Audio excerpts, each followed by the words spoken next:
dirahmati oleh kasih karunia Kristus Yesus, di pagi hari ini mari kita siapkan hati kita untuk streaming kita di hari ini atau morning devotion kita di hari ini dengan judul tugas pelayanan yang terambil dari dalam pertama Timotius pasal yang pertama ayat yang ke-18. Nah, mari sebelumnya kita berdoa terlebih dahulu. Bapa, kami bersyukur untuk hari Minggu di minggu terakhir di bulan Juni ini atas semua kasih dan pemeliharaan Tuhan yang hebat atas kami, bahwa dari mana katanya pertolongan kami, bahwa pertolongan kami datang daripada Engkau yang menjadikan langit dan bumi.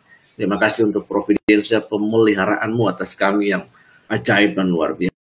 Kami bersyukur berkati kami hari ini yang akan mendengarkan streaming yang sederhana ini. Roh Kudus, tolong kami sehingga firman yang kami baca kami dapat memahami dan mengerti, ada nilai kebenaran yang dapat kami ekstrak untuk kami aplikasikan pada masa kini dalam kehidupan yang sementara kami jalani ini. Di dalam nama Yesus kami berdoa dan bersyukur. Haleluya. Amin. Nah, sahabat yang diberkati oleh Tuhan Yesus, di hari ini kita akan belajar beberapa hal yang penting dari poin Markus pertama Timotius ini.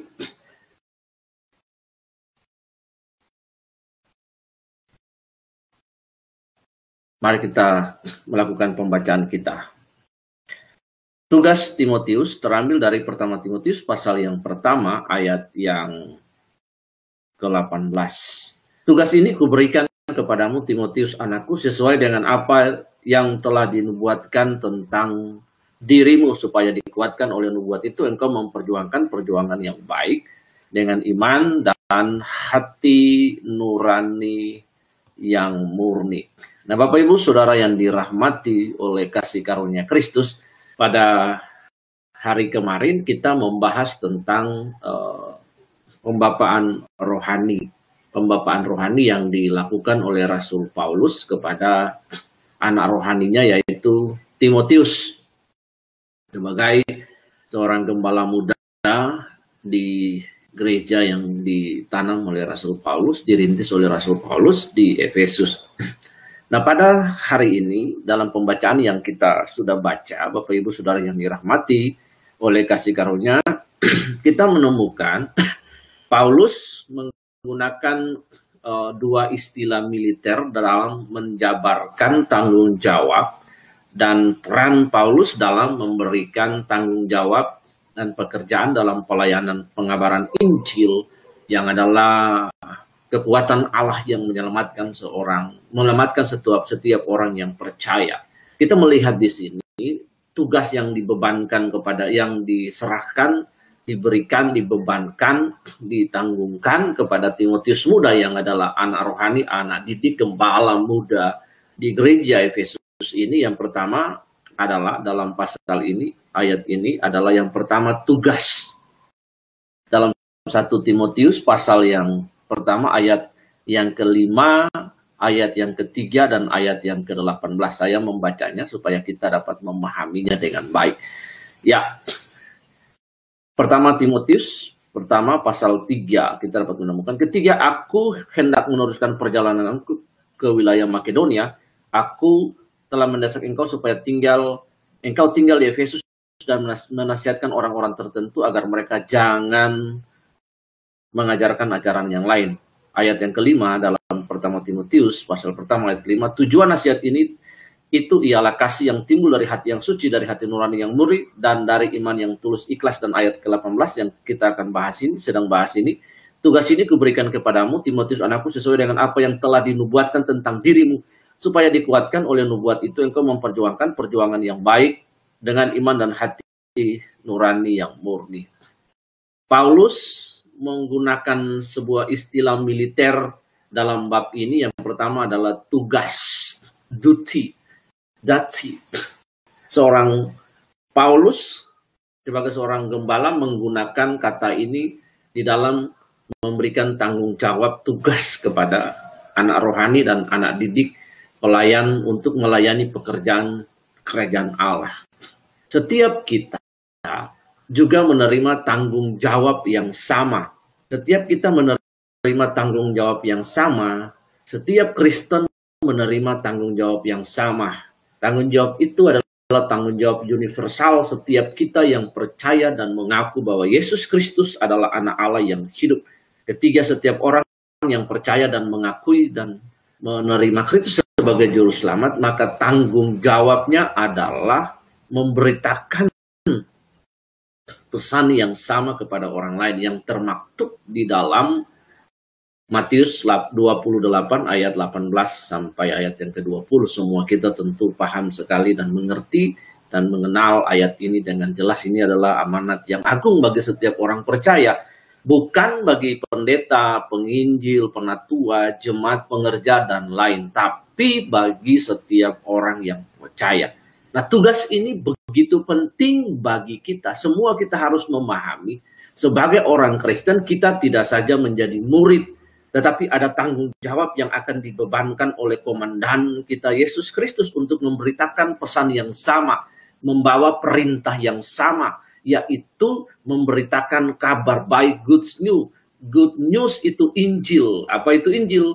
Injil adalah kekuatan Allah yang menyelamatkan setiap pribadi, setiap orang yang percaya. Siapapun dia, dari latar belakang suku, agama apapun, bangsa apapun, dan ras apapun. Yang percaya dan mengaku Yesus Kristus adalah anak Allah yang hidup, dia akan diselamatkan.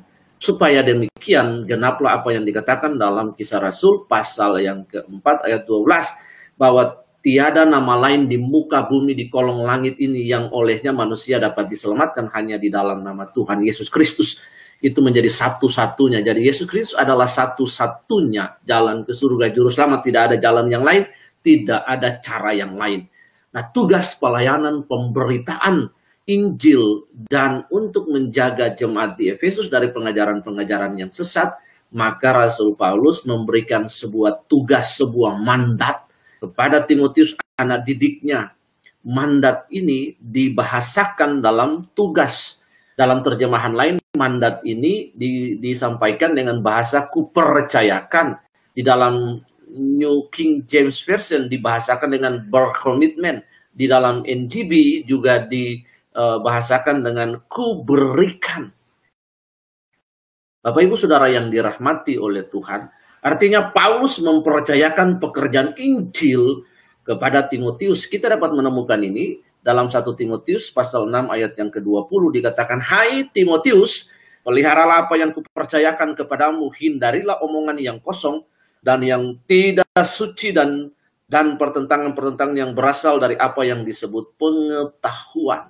Nah, Bapak Ibu Saudara yang dirahmati, setiap kita dipercayakan untuk pekerjaan pemberitaan Injil. Dalam konteks yang kecil atau konteks yang sederhana, dalam konteks yang sederhana, seseorang tidak perlu jadi, dalam konteks yang sederhana artinya semua kita punya tanggung jawab yang sama untuk memberitakan Injil. Bukan karena dia pendeta, dia harus sekolah teologi, dia memberitakan Injil.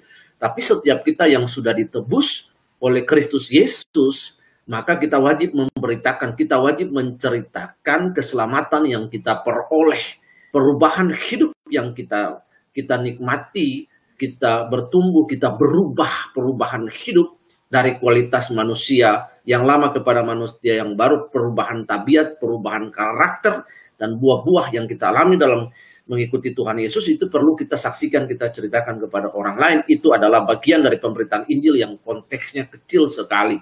Nah, kalau konteks besar kita bisa menjangkau suku-suku terasing dan lain sebagainya. Itu pun kita butuh hal-hal teknis yang lain untuk menolong kita dalam pelayanan pemberitaan Injil supaya pemberitaan Injil itu lebih dapat maksimal diberitakan dengan baik. Misalnya kita belajar bahasa, kita belajar community development, hal-hal praktis untuk menolong kita dalam menjangkau suku-suku terasing dengan kemampuan dan skill dalam pertanian, peternakan, dan hal-hal lain itu menolong kita mempelajari bahasa dan budaya.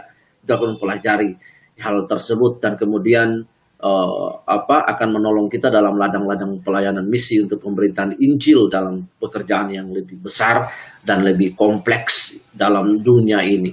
Bapak Ibu Saudara yang dirahmati, setiap kita setiap kita dipercayakan pekerjaan Injil dalam konteks yang sederhana, dalam pengertian bahwa jika saya diselamatkan, jika saya ditebus, dan kemudian hidup saya berubah mengikuti Tuhan Yesus, tabiat dan karakter dan lain, maka kewajiban saya untuk menceritakan kualitas kehidupan saya yang berubah ketika saya mengenal Tuhan Yesus itu kepada orang lain. Ini harus kita sampaikan, kesaksian. Saya punya sebuah pengalaman dalam masa pandemik ini dengan beberapa teman, salah satunya adalah Bung Ervi, Yehuda Ervi Februana, kemudian dengan Bung James. Beberapa waktu yang lalu kami bermisi sederhana ke sebuah gereja kecil di puncak gunung di daerah Warnasari. Dan kami di situ mendengar sebuah kesaksian yang sederhana bahwa sang pendeta ini, gembala sidang di tempat ini, yang satu-satunya gereja ada di situ dan ada 15 kakak keluarga Kristen, mereka, pendeta ini bertobat mengikuti Tuhan Yesus bukan karena hal-hal yang spektakuler, hal-hal yang wow. Tapi sebenarnya rahasianya dia melihat ada orang Kristen, hidup orang Kristen. Jadi dia bertobat dan dia jadi pendeta sampai hari ini karena dia melihat hidup orang Kristen. Ya, dia bersaksi bahwa di tetangganya dia, di sekitarnya dia itu ada beberapa orang Kristen. Kebunnya orang Kristen dan hasilnya buah-buahan, pisang atau hal-hal lain yang ada di kebun itu diambil oleh orang yang bukan Kristen. Nah, orang Kristen ini tidak marah. Dia justru dengan sukacita, dengan damai berkata bahwa biarkan saja karena mereka juga membutuhkan. Setiap kali, berulang kali peristiwa itu terjadi, itu memicu sebuah pertanyaan bagi Bapak Pendeta ini sebelum dia bertobat. Kok orang Kristen bisa seperti begitu? Apa rahasianya? Apa ilmunya? Nah, lalu dari situ dia belajar. Dan dia mengerti, dari situ dia mengerti bahwa Tuhan itu adalah kasih dan lain sebagainya. Puncaknya dia bertobat. Karena kehidupan orang Kristen, yang kualitas kehidupan orang Kristen dipertontonkan pada saat itu. Nah, Bapak Ibu Saudara yang dirahmati oleh kasih karunia, dari sini Paulus mempercayakan pekerjaan Injil parititemi kepada Timotius muda ini. Nah, hal ini dilakukan oleh Paulus kepada Timotius. Hal yang sama juga dilakukan Yesus kepada kita yang percaya kepadanya.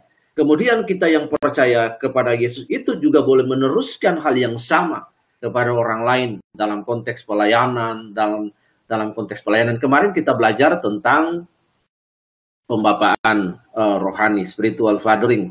Di situ kita menemukan Rasul Paulus menjadi bapa rohani bagi Timotius muda. Dia mengingat, dia menegur, dia menasihati dan lain, bahkan mempercayakan pelayanan-pelayanan kepada Timotius muda. Di sini kita melihat bahwa apa yang dilakukan oleh Paulus ini adalah apa juga yang dilakukan oleh Yesus kepada murid-muridnya, dan murid-muridnya kepada murid-muridnya yang lain, dan murid-murid yang lain ini kepada murid. Jadi multiplikasi, discipleship, pemuridan di situ. Nah, Bapak Ibu yang dikasihi dan dirahmati oleh kasih karunia, setiap kita harus juga dapat dalam konteks pelayanan mempercayakan pekerjaan-pekerjaan Injil, pekerjaan-pekerjaan dalam pelayanan tidak kepada orang lain, anak-anak didik rohani yang kita bina.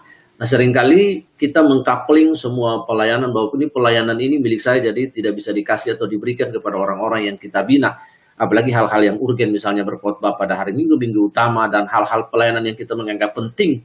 Nah, sebagai seorang bapa rohani, maka kita juga harus belajar untuk mempercayakan pelayanan-pelayanan seperti itu kepada orang lain, Bapak Ibu Saudara yang dirahmati oleh kasih karunia, untuk diteruskan kepada yang lain. Nah, Bapak Ibu, Yesus mempercayakan dirinya kepada Allah. Kita melihat dalam Lukas 23 ayat 46, dalam konteks dia, dalam duwinaturnya dia sebagai Allah dan sebagai manusia, dalam sebagai manusia dia mempercayakan dirinya. Di situ dalam Lukas 23 ayat 46 dikatakan, lalu Yesus berseru dengan suara nyaring, "Ya Bapa, ke dalam tanganmu kuserahkan nyawaku," dan dengan demikian ia menyerahkan nyawanya. Yesus mempercayakan dirinya, his own self, to his Father. Nah, demikian juga dalam pelayanan-pelayanan kita, penggembalaan.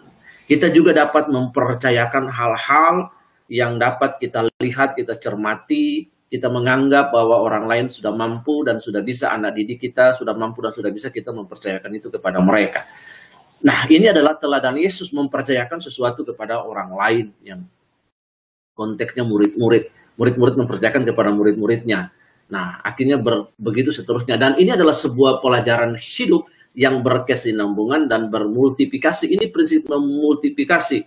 Saya mempercayakan ini kepada anak didik mempercayakan kepada murid, dia akan memuridkan orang lain. Dan akhirnya pemuridan itu berjalan secara simultan.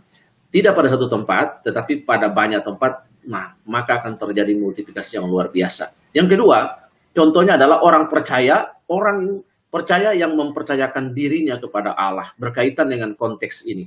Kisah Rasul pasal 14, di tiap-tiap jemaat, rasul-rasul menetapkan penatua bagi jemaat itu, dan setelah berdoa dan berpuasa, mereka menyerahkan penatua-penatua itu kepada Tuhan yang adalah sumber kepercayaan mereka. Bapak Ibu, di sini orang percaya yang mempercayakan diri kepada Allah sebagai dan menjadikan Tuhan sebagai sumber kepercayaan mereka. Bapak Ibu, sungguh luar biasa makna ini, karena itu Tuhan adalah sumber kepercayaan kita. Nah, dalam pelayanan leadership dalam gereja, acap kali gembala menjadi seorang yang takut dengan ancaman kalau ada seorang penatua, seorang pendeta muda, seorang pendeta pembantu atau pelayan yang cakap, yang fulfill with spiritual gift, lalu dia merasa terancam. Kemudian jemaat mulai suka dengan dia, jemaat mulai suka dengan pelayanannya, dan gembala itu seperti memiliki sindrom of King Saul, sindrom Raja Saul. Dia takut nanti jemaatnya suka dengan dia, lalu jemaatnya nanti ikut dia dan lain sebagainya. Karena ketakutan-ketakutan ini tidak beralasan, padahal gembala itu harus yakin dengan panggilannya dia sendiri. Dan dia harus mempercayakan pelayanan itu kepada orang lain. Jangan takut, Bapak Ibu yang menggembalakan. Nah, jangan takut dan takut terancam. Bukankah Anda dipanggil oleh Allah yang sama dan dia juga dipanggil oleh Allah yang sama? Mengapa kita harus takut dan takut terancam ketika pelayanan menjadi bertumbuh, ketika pelayanan menjadi besar, kita menjadi terancam dengan orang-orang yang kita didik, kita menjadi terancam dengan orang-orang yang kita bina, kita menjadi terancam dengan para pengerja, dengan para full-timer. Justru kita bangga dengan mereka karena mereka jauh lebih baik dari kita. Itulah yang dipercayakan Paulus kepada Timotius, dan teladannya di Alkitab bahwa orang percaya yang mempercayakan diri kepada Allah. Paulus melantik mereka dalam pelayanan dan mempercayakan mereka kepada Allah sebagai sumber utama pengharapan mereka. Yang berikut adalah Paulus mempercayakan orang percaya kepada Allah. Bapak Ibu, kita melihat dalam Kisah Rasul pasal 20 ayat 32. Dan sekarang aku menyerahkan kamu kepada Tuhan dan kepada firman kasih karunia-Nya yang berkuasa membangun kamu dan menganugerahkan kepada kamu bagian yang ditentukan bagi semua orang yang telah dikuduskannya. Ini adalah sebuah contoh yang baik. Bapak Ibu, kita harus mempercayakan orang percaya ini kepada Allah. Yesus pun mempercayakan murid-muridnya kepada Allah ketika dia berdoa dalam Yohanes pasal yang ke-17. Aku menguduskan mereka, aku mempercayakan mereka kepada kamu Tuhan Allah. Nah, ini pun kita harus mempercayakan, bukan mempercayakan mendedikasikan jemaat dan seluruh pengerja, orang-orang yang kita kasih dalam lingkaran keakraban kepada Allah, tapi kita juga mempercayakan hal-hal dalam pelayanan kepada mereka. Kita tidak boleh menjadi takut. Pelayanan itu adalah milik Allah. Semua kita adalah penata layanan dalam hidup ini. Kalaupun dalam tanda kutip terjadi seseorang yang menyabotase pelayanan kita, maka dia akan berurusan dengan Allah sebagai pemilik pelayanan. Kita tidak boleh takut, kita harus belajar dari hal ini. Seseorang tidak bisa melayani Allah dengan kasih, melayani jemaat dengan kasih tanpa dia dilukai oleh jemaat itu. Jadi jemaat orang kasih itu dia harus sampai terluka. Bapak Ibu, saya dalam suatu pelayanan, seorang misionari berkata kepada saya, kalau kamu ingin melayani suku ini, kamu harus belajar untuk suatu saat kamu dilukai oleh suku ini. Perasaanmu, hatimu akan dirobek, akan dilukai, dan kamu harus bisa terima itu karena kamu punya hati buat mereka. Bapak Ibu yang dikasih oleh Tuhan, karena itu Paulus mempercayakan ini kepada orang percaya kepada Allah dalam Kisah Rasul 20 ayat 32 tadi, dan orang percaya yang mempercayakan generasi baru kita dapat menemukan dalam 2 Timotius pasal 2 ayat yang kedua. Apa yang telah engkau dengar daripada aku di depan banyak saksi, percayakanlah itu kepada orang-orang yang dapat dipercayai, yang juga cakap menerima orang lain. Nah, dalam kaitannya dengan konteks pembapaan kemarin, spiritual fathering, kita belajar hari ini tentang tugas. Nah, semua kita menerima tanggung jawab yang sama. Karena itu, ketika kita menerima tanggung jawab yang sama, kita harus bertanggung jawab dengan sungguh-sungguh, dengan penuh dedikasi kepada tanggung jawab yang kita terima. Tanggung jawab di sini dalam konteks bahasa yang digunakan oleh Rasul Paulus itu adalah bahasa militer. Bagaimana seorang prajurit berjuang dengan komitmen, dengan penuh tanggung jawab. Apapun yang terjadi dia bertanggung jawab dengan hidupnya, mau hujan, mau panas, mau apapun. Benar-benar dedikasi hidupnya luar biasa kepada Tuhan. Dan kerajaannya, dan panggilannya, dan pekerjaan-pekerjaan pelayanan. Bapak Ibu, Saudara yang dirahmati oleh Tuhan Yesus Kristus, karena itu mari kita memperjuangkan perjuangan yang baik. Seringkali kehidupan Kristen digambarkan sebagai sebuah lomba atletik atau sebuah peperangan. Seperti yang di sini yang topik yang kita bahas. Nubuat tentang Timotius memungkinkannya untuk terus-menerus berani memperjuangkan perjuangan yang baik seperti Paulus. Dan yang berikut adalah tentu perjuangan dan pelayanan tugas yang kita terima itu harus dilakukan dengan iman dan hati nurani yang murni.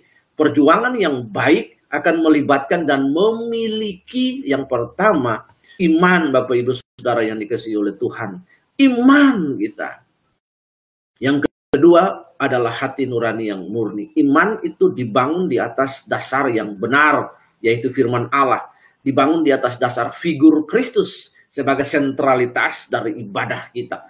Yang pertama, iman itu dibangun dengan sebuah pengakuan bahwa Jesus Christ is the living Son of God. Yesus Kristus adalah anak Allah. Itu harus benar dulu konsepnya. Yesus Kristus anak Allah itu dalam pengakuan kita, penerimaan kita akan Kristus sebagai sentralitas juru selamat keselamatan. Iman tidak bisa dibangun di luar Yesus Kristus, di luar apapun. Iman harus dibangun di atas dasar pribadi Kristus.